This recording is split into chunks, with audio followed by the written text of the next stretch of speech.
Hi, I'm Adam, a GIS analyst at ESRI. ArcMap has become a powerful image workstation, and enhancements I'm going to show you are certain to address how we can use and be more productive with our imagery. We now have a dockable image analysis window that puts the tools we commonly use right at our fingertips. As a result, we can work with imagery and use imagery faster and easier to be more productive. I'm very excited to show you these new enhancements. Let's take a look. We're looking at my study area, the Teapot Dome in Wyoming, and you can see that my map is looking pretty weak right now. But we all have access to online services hosted by ESRI to help us make our maps better.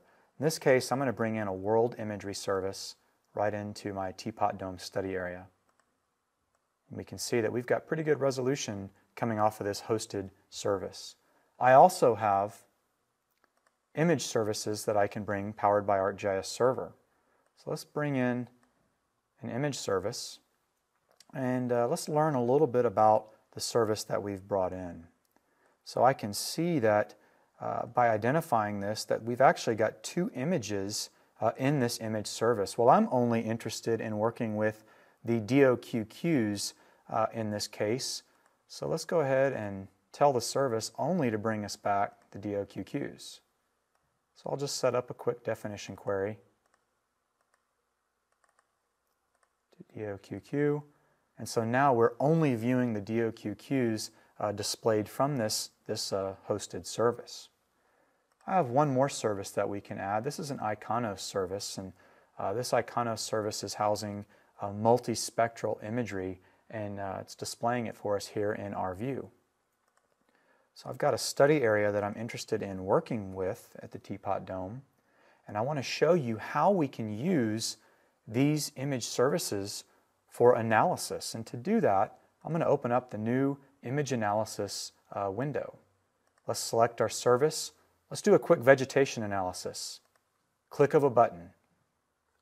Here's our vegetation analysis. We can make out the water bodies, and if I pan, this is all happening dynamically on demand.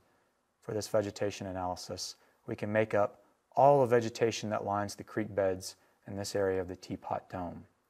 So I'm happy with the analysis that we're doing so far, but I really need to bring down this imagery and use it on my local machine. So I'm going to identify my study area. I think this is the area. Yep, this is the area that I want to work with.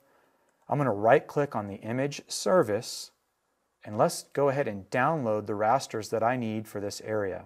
I'm only going to grab the rasters for the view that we're looking at right now, and I'd only like to grab the TIFF images to download. Let's download these. One thing that I should point out is that we were looking at one seamless image in our map, but this seamless image was actually powered by a number of different images. In this case, multispectral imagery, blue, red, green, near-infrared, and there's even a pan-chromatic layer. So I have just downloaded these images to my machine. Let's turn these off and let's add them to our view.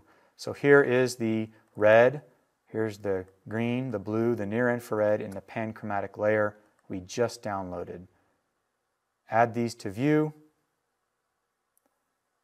and if I zoom out, you sure can make out the clipped boundary that we just exported from that service. Now, using the image analysis toolbar, I can do some analysis with these. So we've got these different images that we can work with, and what I'd like to do is create a composite image, a true color composite image of these. So I'm just going to select the bands that I'd like to work with, and I'm going to create a composite, and to do that, I just click a button.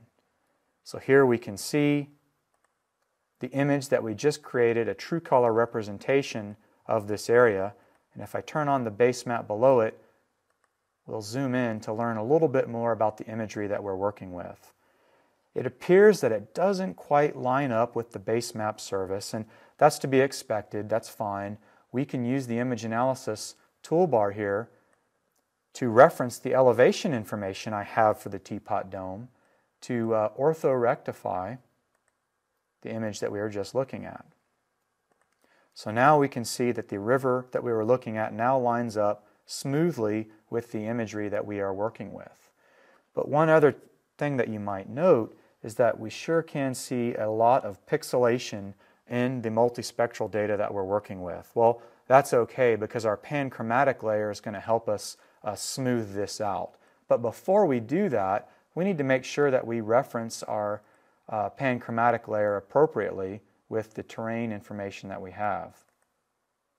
So I'm going to orthorectify that. Here you can see the panchromatic layer and how smooth it is and that it lines up again with the river that we were using as a reference.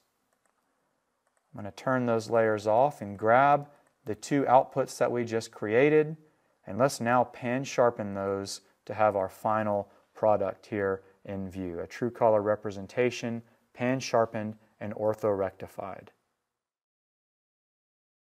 Imagery is a valuable tool in our daily GIS workflows, and these new enhancements are going to help us work faster and generate better results.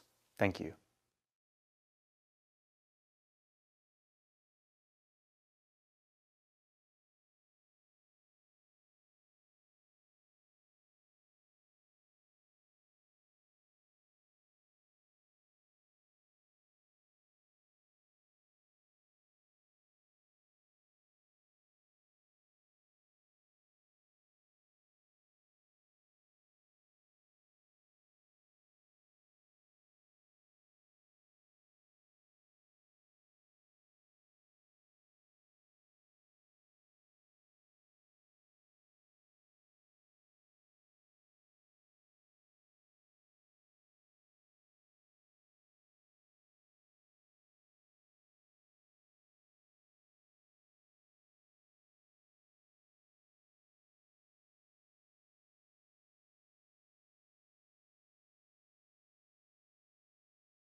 So this next session is going to be about imagery.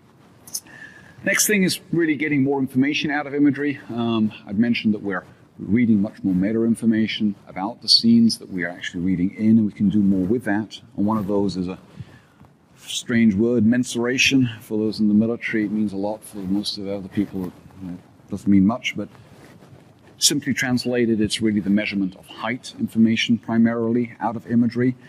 So we've added these tools, and as long as the imagery has sufficient metadata, that could be, for example, a sensor model, for example, a QuickBird Iconos image, which has got a sensor model associated with it, or it has information, for example, the time of day and the sun angle, we can use that to provide ability to measure height. And there are various tools to do that. They appear in the image analysis window, and you can, for example, pick between the base and the top of a building, and it'll automatically compute the height of that building. It'll also actually give you estimates of the accuracy at which of that measurement. And there are other ways of doing it, for example, base to shadow, or the top of the building to the top of the shadow. Those are all different ways of computing the height information, which can be used, for example, to take a footprint of an image, a building, and then add an attribute to it to create a block model, things like that.